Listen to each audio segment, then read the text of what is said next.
Alright, I'm going to use the line tool today, and we're going to make the chair, we'll make the faucet and the sink and the handles for the kitchen. So hopefully this is the, yeah, here we go. So these handles right here that I used are no bueno. I'm going to delete them. And I want to make different, better handles. Like this in the video. Well, those may have been okay. You could use those if you want, but I'm going to show you how to deal with the line tool, and I'm going to show you how to use this to get this shape as well. It's very easy. What I'm going to do first is hide this selection here, and I'm also going to show you how to do the seats here for the stools. Alright, very basic. So what I'm going to start with is a shape that I want to make. So I'm just going to make a basic shape like this. It's going to look like that. So I'm going to start with a top view. I'm going to press T, and I'm going to turn on snap, so I'm going to press S, or it's this button right here. So first you press T for the top view and S for snap. And now watch my mouse over here. I'm going to go to the button that says shapes. I'm going to click on line, and I'm simply, what snap does is snaps, or it locks your mouse when you're creating something into these grid points. And I want it to be symmetrical and even, so I'm just going to click, 1, 2, 3, 4, 5, 6, 7, 8, 9, 10, 11, that looks good. And I'm clicking my mouse again, and now when I'm done, I'm going to right click to get out of that. And now I'm going to turn off snap, so I'll press S to turn that off. And now, maintaining the top view, you can press T again. I'm going to go to the modify tab right up here. I'm going to open up the line option and click on vertex. So just to start over, I'm going to click on the modify tab, open up line, click on vertex. And now I'm going to round out this vertice and this vertice. I want them to be rounded. Well, if you don't want them to be rounded and you're ready, here's how you would turn it on so you can see what it is.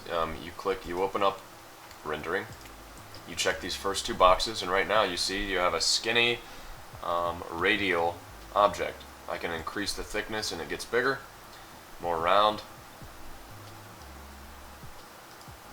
You can increase the sides as well so it's smoother or less smooth. And you can change the angle, which is more so for it doesn't do much. It's more if you have more of a difficult shape. This one's pretty easy, so you can't tell. Now if I click on rectangular, you have the same options, except it's a box now. And the angle changes in, or it can change out similar to a bevel. But what we're going to do for this is keep it radial. I'm going to adjust the thickness first. The handles look about that large. And now I'm going to turn off rendering, because what I want to do is fillet these vertices here. So if I scroll down, I'm going to select these two vertices, click and drag, and I'm going to scroll down to this option that says fillet. Now I'm just going to click and drag up. That's not what I want exactly. But the thing about fillet is, if you do a fillet and you let go of the mouse, it's set in. See, the fillet says 0 right now, and if I try to go back and undo what I just did, it won't allow me to do that. It won't allow you to do any of that. It will allow you to increase the fillet. So what you'd have to do if you want to readjust that, just press Ctrl Z and go back and then try it again. So you got to be quick with it.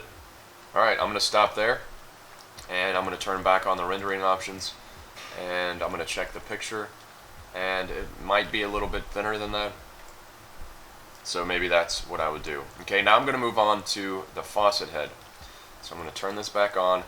I'm going to delete this object, and I'm going to go back to the line tool, but I'm going to use a circle tool. You know what, let's just use the line tool. Let's stick with the line tool today. So I press T for the top view, S for snap, and I forgot to turn rendering off, so I'm going to do that. Okay. So, let's see if this works. This might work, this might not work. I'm going to see if this works really quick, and I'm going to make another example just to see if this other one is better. So I'm going to try to make sort of a circular head of a faucet. Remember to right click to get out of the making the line tool. So I'm going to select this line tool right here, and I'm going to go into vertice mode, and I'm going to select these vertices here, and I'm going to fillet them. So I'm scrolling down, selecting fillet, dragging up, and that was the wrong option. So what I'm going to do is go with my second example. Logan, what's up, man? How's it going? I'm just making a tutorial for the kids in class. Sounds like fun. It's always fun. And then, so I'm going to try to do these vertices here. I don't know if I want to include this one or not. See you, man.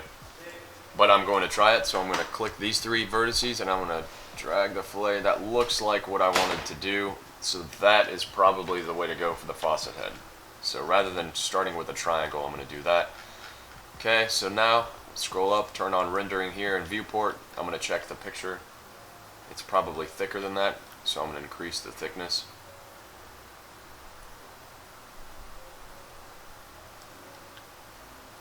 And let's say I want to make a little bit of an adjustment on this. I want to move a vertex or two. You can still do that. If you go into the line tool, you open it up, click on vertex. You can move any of these anywhere you want by pressing W. You can move it anywhere you want, any of them. So Control Z, turn back this, and there is the faucet head. So I'm going to delete that, and now I'm going to do the base for the chair. It's sort of a,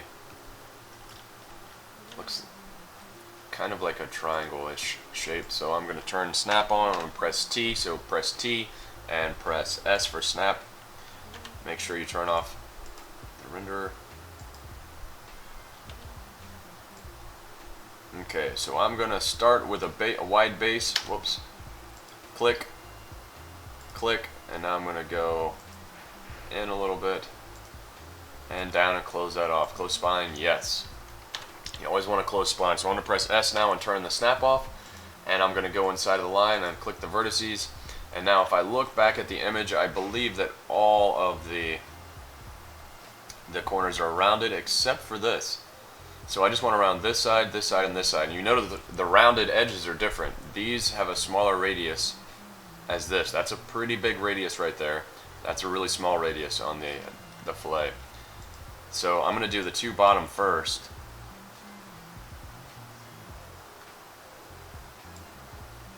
And stop there. Now I'm going to choose this one up here, and I'm going to fillet it a little bit bigger. Okay, and now if you look in the picture, it's a little bit taller than what I made here. So I'm just going to select these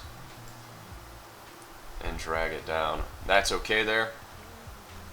Okay, so I'm going to enable in viewport and renderer.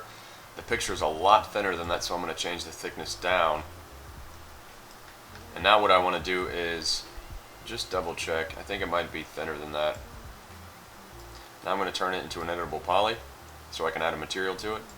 And I'm going to copy it. So I'm going to press E, make sure angle snap is on, which is A, and I'm just going to rotate it 90 degrees. I'm going to press P for perspective so I can check and see what I'm doing. Press R, make sure I have this uniform scale selected. Scale of this down. Now I'm going to change these X, Y, and Z coordinates to 0, 0, 0 so I can get it in the center of the world. Now let's move it up from here. And now I need to create the seat, the base, the part you sit on. Okay, so it's basically a box that is rounded on the edges and dips in the middle. So what I can do is something that we haven't done yet. I'll use extended. I'm going back to standard primitives. I can change standard primitives to extended primitives and create something called a chamfered box. So it's pretty much the same as a regular box, but you make a box, you determine the height, and then you have a third option, which is to determine, if you move your mouse around, you'll see, to determine the roundness of the edges.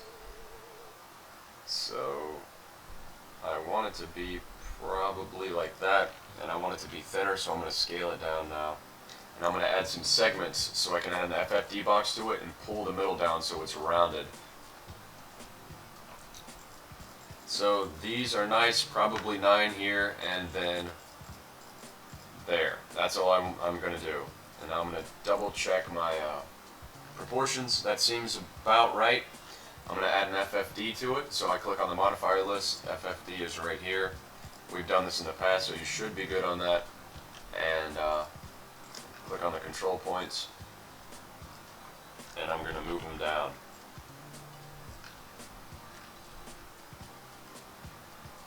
It looks like it dips up a little bit lower over on this side than it does in the back, so I will probably select these vertices here and pull them up. And that is good. I'm going to convert that into an editable poly.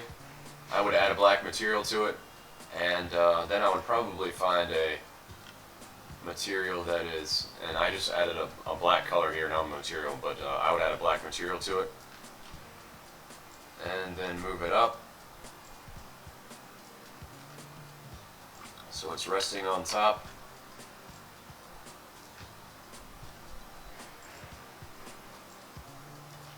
Bam, there's a seat. There you go, that's the video.